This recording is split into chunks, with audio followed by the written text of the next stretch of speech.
একটু দেখা দরকার। তিনি কি করছে, কাবা ঘরের দরজা প্রবেশ করে নকল কাবায় প্রবেশ করার পরে দেখে তার নাকের মধ্যে পারফিউম সেন্ট আসতেছে।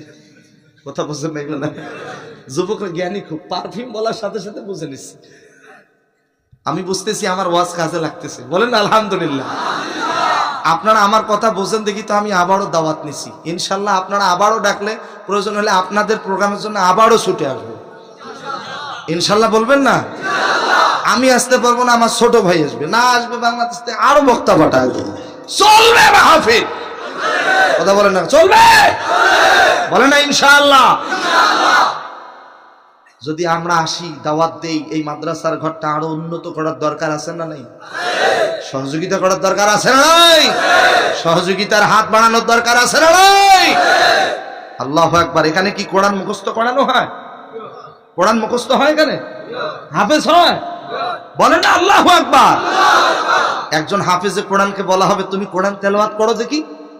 হাফেজে কোরআন তেলাওয়াত শুরু করে দিবেন। বিসমিল্লাহির রহমানির রহিম।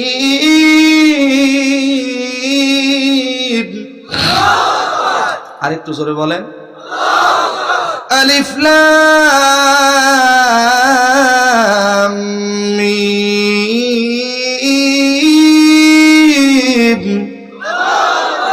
যালিকাল কিতাবু লা রাইবা ফীহি হুদাল লিল মুত্তাকিন।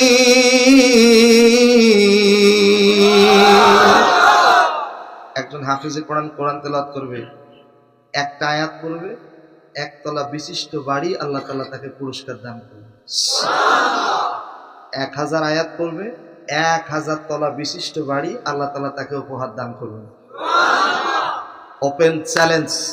আমি ওমর ফারুক সিদ্দিকী বাংলাদেশ থেকে আইসা ইন্ডিয়ার জমিনে চ্যালেঞ্জ করে গেলাম, গোটা পৃথিবীতে একটা নজির দেখান যে গোটা পৃথিবীতে 1000 তলা বিশিষ্ট একটা বাড়ি আছে। আছে? জোরে বলেন এখন, আছে?